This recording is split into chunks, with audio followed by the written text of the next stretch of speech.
Sir మీ audio మ్యూట్లో ఉన్నట్టు sir. లేదు. Okay okay okay sir. Sharmila చేసినటువంటి వ్యాఖ్యలు ఇదే ఫస్ట్ టైం కాదు. ఆంధ్రప్రదేశ్లో బీజేపీకి పెద్ద ఓట్ల శాతం లేకపోయినా కానీ, ఎవరు అధికారంలో ఉన్నా లేకపోయినా మొత్తం 25 ఎంపీలు కూడా గంపగొత్తగా వాళ్ళకు అనుకూలంగానే ఓటు వేస్తారు ఏ బిల్లు పెట్టినా కూడా. సో 25 టోటల్ ఎంపీలు టీడీపీ వైసీపీ నుంచి మొత్తం కూడా బీజేపీ కిందే ఉన్నాయని చెప్పేసి అనేక మార్లు ఆవిడ ఆరోపణలు చేస్తూనే ఉన్నారు. బీజేపీ అంటే నథింగ్ బట్ బాబు జగన్ పవన్ అని చెప్పేసి. మరోసారి ఇప్పుడు ఉపరాష్ట్రపతి అభ్యర్థి తెర మీదకి వచ్చినప్పుడు ఎన్డీఏ కూటమి బలపరిచినటువంటి వ్యక్తికి వైసీపీ మద్దతు ఇస్తాము అని అనటం మరోసారి వారి తెర వెనుక సంబంధాన్ని రుజువు చేసింది. ఇది ఎందుకంటే ఆయన మీద గతంలో ఉన్నటువంటి సిబిఐ ఈడీ కేసులు అవ్వచ్చు, గత 5 సంవత్సరాల పాలనలో అవినీతి కేసులు అవ్వచ్చు, లేకపోతే వాటి నుంచి బయటపడటానికి కానీ, లేకపోతే ఆ 5 సంవత్సరాల్లో మరోసారి దోచినటువంటి ధనాన్ని అంతటినీ కాపాడుకునే కార్యక్రమంలో భాగంగానే అడిగిందే తడువు వైసీపీ జగన్మోహన్ రెడ్డి గారు ఎన్డీఏకి మద్దతు పలకడం అంటే, అలాగే at the same time Telugu బిడ్డకి ఇక్కడి నుంచి ఇండి కూటమి బలపరిచినటువంటి వ్యక్తికి మద్దతు ఇవ్వకపోవడం రాష్ట్రానికి ద్రోహం చేయడం అన్న అర్థంలో మాట్లాడటం కరెక్ట్గానే ఉందా? సరే, రాజకీయాలు ఉన్నప్పుడు రాజకీయ మాటలు మాట్లాడతారు. ఇక్కడ 2 అంశాలు. జగన్మోహన్ రెడ్డి ఒకవేళ బీజేపీ అభ్యర్థికి సపోర్ట్ చేయకపోతే బీజేపీ అభ్యర్థి ఓడిపోయే పరిస్థితి ఉందా? ఆయన హీరోలు ఏం కాదు కదా, వేయకపోయినా వాళ్ళు గెలుస్తారు. మెజారిటీ ఉంది వాళ్ళకు ఏం సందేహించాల్సినటువంటి అవసరం అయితే ఏం లేదు. రెండవది, అతనికి కాంగ్రెస్ అంటే అసలు పడదు. ఎందుకు? కాంగ్రెస్ వాళ్ళ వల్లనే నేను జైలు పాలయ్యాను, నా మీద కేసులు పెట్టారు, సోనియా గాంధీ మీద విపరీతమైనటువంటి ఆగ్రహం అతనికి ఉంది. అది నేను 2-3 సార్లు ఆయనతో మాట్లాడినప్పుడు నా దగ్గరనే స్వయంగా వ్యక్తం చేసిండు. అలాంటి మనిషి వాళ్ళ కాంగ్రెస్ పార్టీకి చెందిన అభ్యర్థికి వాళ్ళ ఎంపీలు పోయి ఓటేస్తారా? చెప్తాడు అవేమనిట్లా. ఒకటి ఏంటంటే, కొంతమంది రాజకీయాలు అటు ఇటు ఉండొచ్చు, కానీ ఇతను ఏదైనా ఒక నిర్ణయం తీసుకొని ఉంటే దానికి కట్టుబడి ముందుకు వెళ్తాడు తప్ప పొద్దున ఒక మాట సాయంత్రం ఒక మాట చెప్పేటువంటి పరిస్థితి ఏముండదని నేను అనుకుంటున్నాను. ఆ 2 కారణాల వలన కేసులు ఏంటంటే, కేసులు ఏం చేయగలుగుతారు? మూడోది, కేసులు హెల్ప్ చేసే పరిస్థితి ఉందా? అవన్నీ అయిపోయాయి, ఛార్జ్ షీట్లు వేశారు, రొటీన్గా ప్రాసెస్ నడుస్తూ ఉంది, జడ్జిలు జడ్జిమెంట్ ఇస్తే ఏం జరగాలన్నా జరుగుతుంది తప్ప ఇప్పుడు ఇన్ఫ్లుయెన్స్ చేసి కేసు అండర్ ఇన్వెస్టిగేషన్లో ఉంటే ఇన్ఫ్లుయెన్స్లు పనిచేస్తాయి.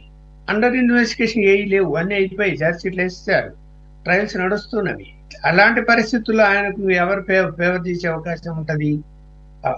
దానివలన పోని నేను ఫస్ట్ పాయింట్ చెప్పినట్టు ఈయన ఓట్ల వల్లనే వాళ్ళు గెలిచే పరిస్థితి ఉందంటే లేదు. లేనప్పుడు ఈయన వీళ్ళను వాళ్ళు అడుక్కోవాల్సిన అవసరం లేదు. అలాగే ఈయనకి నన్ను కేసు నుంచి బయటపడేయండి మహాప్రభు, నేను ఓట్లేస్తా అని చెప్తే వాళ్ళు పట్టించుకునే పరిస్థితులు కూడా వాళ్ళేం లేరు.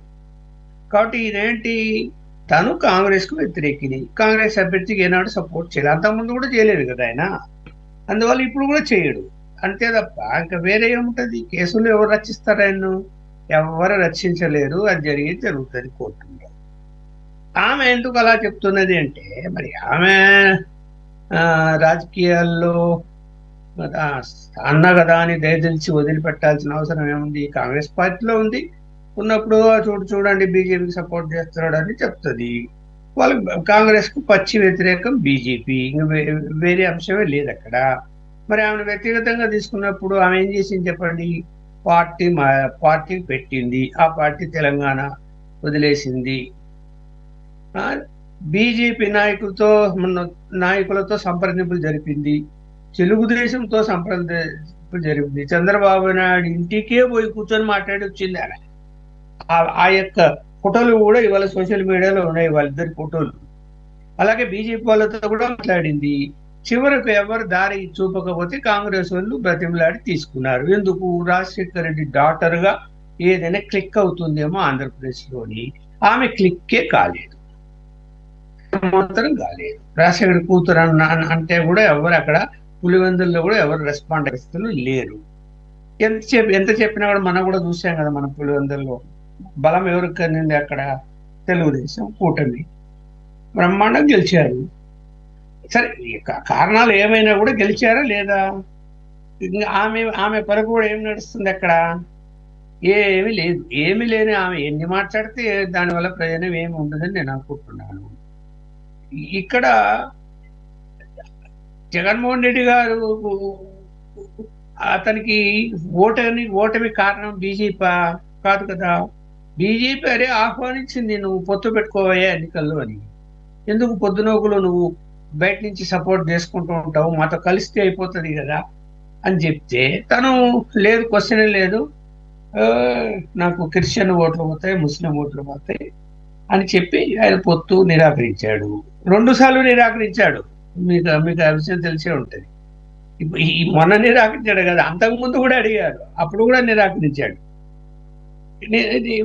వద్దనుకున్నాడు అతను. ఆ స్టాండ్ మీదనే ఉన్నాడు ఇప్పటికీ. ఇంకా అసలు పార్లమెంట్లో, రాజ్యసభలో, లోక్సభ రాజ్యసభల్లో బిల్లులు బట్టి, పరిస్థితులను బట్టి ఓట్లు వేయాలన్నా వద్దా, ఎందుకు వేయాలి, రాష్ట్రపతి ఎన్నికలు, ఉపరాష్ట్రపతి ఎన్నికల్లో అనేది గెలిచే అభ్యర్థి వైపు చూస్తారు కానీ ఓడిపోయే అభ్యర్థి వైపు చూసి ఓట్లు వేయాల్సిన అవసరం ఎవరికొస్తుంది?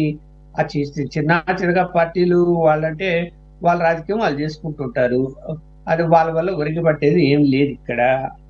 ఎన్ని చెప్పినా కూడా ఖచ్చితంగా ఉపరాష్ట్రపతి బీజేపీ అభ్యర్థి గెలుస్తాడు. అందులో ఏ మాత్రం నాకైతే డౌట్ అయితే లేదు. కాకపోతే ఇక్కడ ప్రధాన రాజకీయ ప్రత్యర్థి అయినటువంటి తెలుగుదేశం పార్టీ ఉన్న కూటమికి మద్దతు ఇవ్వడం అనేది ఒకటి. రెండోది తటస్థంగా ఉండొచ్చు కదా. మీరు అన్నట్లు ఏంటంటే కాంగ్రెస్ అంటే ప్రత్యర్థి, కాంగ్రెస్ అంటే పడదు, మొదటి నుంచి వ్యతిరేకం అని అనుకున్నప్పుడు అది కూడా ఆయన వ్యక్తిగత కారణాలతో ఆయన జైలు పంపించిందని చెప్పేసి మరో వాదన కూడా ఉంది. అదే సోనియా గాంధీ నేను రిక్వెస్ట్ చేసుకుంటేనే బెయిల్ వచ్చిందని కూడా అంటారు. సరే, పక్కన పెట్టండి. మీరు అన్నట్లుగా ఛార్జ్ షీట్లు ఫైల్ అయి ఉన్నాయి గత కేసుల గురించి. నేనేమంటున్నాను, లేదా ఈరోజు షర్మిల గారు అన్న మాటల్లో అర్థం కూడా గత 5 సంవత్సరాల్లో ప్రభుత్వ కాలంలో ఆయన ముఖ్యమంత్రిగా అనేకమైనటువంటి అవినీతి ఆరోపణలు ఇప్పుడు కేసుల దాకా వచ్చి అవి ఛార్జ్ షీట్ల దాకా కూడా వెళ్ళింది. సో ఈ కొత్త కేసులు ఒకటి, 2 అడ్డగోలుగా కుంభకోణాల్లో సంపాదించిన డబ్బు అనేది ప్రస్తావన చేసింది. సరే, నేనేమంటున్నానంటే రాజకీయంగా అయితే తటస్థంగా ఉండొచ్చు, గోళ లేకుండా. మీరు అన్నట్టు ఎలాగో గెలుస్తారు కదా ఈయన ఆ మద్దతు ఇచ్చినపోయినా. తటస్థంగా ఉంటే రాజకీయ ప్రయోజనం ఎందుకు ఉంటుంది అతనికి? ఎవరు లెక్క పెడతారు? ఎవరికో సపోర్ట్ చేస్తే రేపొద్దున ఏదైనా ఇప్పుడు మళ్ళీ ఎన్నికలు రావచ్చు, మళ్ళీ తను గెలవచ్చు, నేనే సీఎం అంటున్నాడు కదా ఇప్పటి నుంచే. అప్పుడు మళ్ళీ కేంద్రంలో బీజేపీ వచ్చింది అనుకోండి, మరి ఎదిరించాల్సిన అవసరం ఏంటి? ప్రస్తుతానికి బీజేపీని వ్యతిరేకించడానికి కారణాలు ఉండాలి, ఏం లేవు. ఏమి లేనప్పుడు ఎందుకు వ్యతిరేకిస్తాడు? సరే, ఇప్పుడు పెట్టిన కేసులని మీరు అంటారా? ఇప్పుడు పెట్టిన కేసుల్లో చంద్రబాబు నాయుడు గారికి అయ్యా హెల్ప్ చేయి జగన్మోహన్ రెడ్డి గారిని బీజేపీ వాళ్ళు చెప్తారా? వాళ్ళకేం అవసరం ఉంది? చంద్రబాబు నాయుడు ఇష్టం, ఏం చేయాలో అది చేసుకుంటుంటాడు. కోర్టులో ఏం జరగాలో అది జరుగుతాయి. ఎందుకు చెప్తారు వాళ్ళు? చంద్రబాబు నాయుడుతో గుర్తు పెట్టుకొని సఖ్యతతో పరిపాలన జరుగుతూ ఉంటే ఎంత దారుణంగా పరిపాలించాడో జగన్మోహన్ రెడ్డిని చూసి తెలిసి కూడా జగన్మోహన్ రెడ్డికి సపోర్ట్ చేయవయ్యాను అని చంద్రబాబు చెప్తారు. బీజేపీలు ఎక్కడైనా ఆశాస్పదంగా ఉండదు అన్నమాట. వాళ్ళు ఎందుకు చెప్తారు? వాళ్ళు ఏమి ఇన్ఫ్లుయెన్స్ చేస్తారు? రాష్ట్ర కేసుల్లో ఏదో సిబిఐ ఈడీ కేసుల్లో ఉంటే ఏదైనా ఇన్ఫ్లుయెన్స్ చేస్తారని అనుకోవచ్చు. ఇక్కడ కేసుల్లో వాళ్ళు ఏమి ఇన్ఫ్లుయెన్స్ చేస్తారు? వాళ్ళు అసలు తలే దూర్చరు, అసలు ఏలే పెట్టరు. వాళ్ళు ఏం జరగదు. చంద్రబాబు నాయుడు గారు ఏమనుకుంటే జరుగుతుంది అంతే.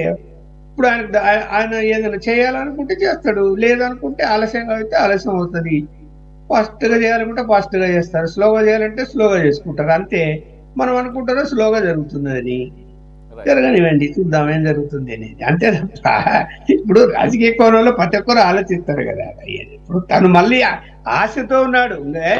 చూడు, సంవత్సరం 2 నెలలకే అయిపోయింది ఇక్కడ తెలుగుదేశం పార్టీ పని. మొత్తం ప్రజా వ్యతిరేకత స్టార్ట్ అయిపోయింది. ఎప్పుడు ఎన్నికలు వచ్చినా, మధ్యంతర ఎన్నికలు వచ్చినా అదే పరిపాలన అని గంటాబద్ధంగా చెప్తున్నాడు కదా. అట్లాంటి వాటి బీజేపీతో వ్యతిరేకం ఎందుకు పెంచుకుంటాడు? అవసరం ఏముంది? Right, okay.